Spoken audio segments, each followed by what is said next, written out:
want to be our partners, right? Okay. If we can direct them to the Boys and Girls Club to help build out a quality center there, that might be a link while we're trying to push the school. I'm just trying to figure out what kind of, on the ground solutions might make some sense. Well, we have a supplemental services program where our kids receive it 3 days a week, Tuesday, Wednesdays, and Thursdays. But because we create our own whole school reform model, we provide Mondays and Fridays is what we call our arts and specials days. So parents take advantage of all 5 days. Now, we don't have a boys club in the area, but the YMCA has their own program, almost an extension. Our program ends at 4:30. Their program takes off from that from 4:30 to around 6:30. And they provide transportation. All this is done through the state. So I'm just wondering, if the Boys Club, have they exhausted all? There's a lot of grants available that these agencies, all they have to do is show that they have a collaboration with particular schools. Now, it's not at every school. Okay. They have to set it up, and they can collaborate with various schools. For particularly your Avid schools, Title I schools that show a need for this kind of services, and they apply.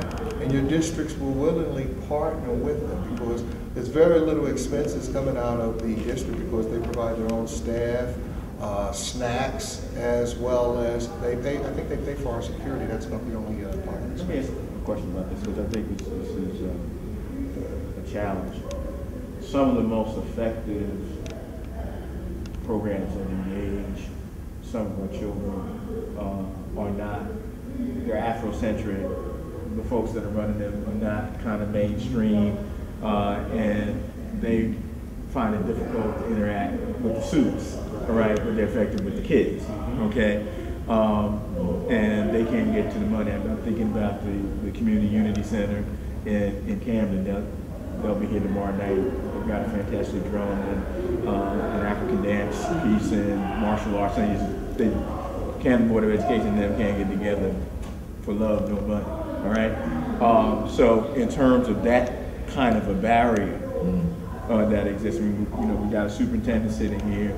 Junie's is a community activist. The DC is a community activist. I'm kind of in the middle in terms of having worked with agencies. Are there any strategies that you think that we need? How do we identify those things that are good models, and how do we get support for them? How do we develop that support piece, right? So that the resources Keep following. You kind of follow, because the grants tend to be, 1 year, couple years, all right. Then you don't submit the paperwork on time. Then you don't get it funded anymore, all right. Or they want the district to pick it up after 2 years. Right, and y'all can't afford to do that.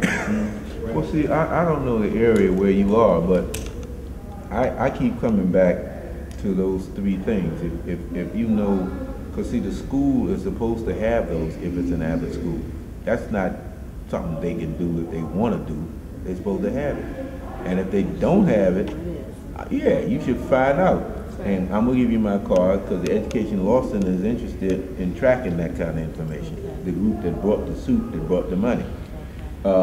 Number 2, some of the kinds of things that Jerry is saying is probably already in your neighborhood, and because I know there's a lot of cities there. What are some of the other cities down there where you are?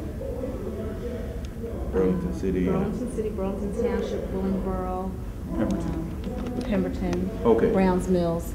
In that area, you have a car? You drive? Yes, Okay. I have access. You to can a take vehicle. him somewhere, right? Yes. There's got to be a program already going that somebody's funding on an after-school basis to get your kid's mind engaged.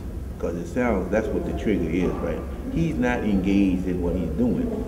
Because he's got a special ability and talents. You already named some of it. And I would say that's the thing to do. But in the long term, to hook up with what Jerry was saying, if you get just 5 parents together and start asking some questions about the school and making some inquiry in terms of what some of the other organizations around you are doing, I think that's a good start.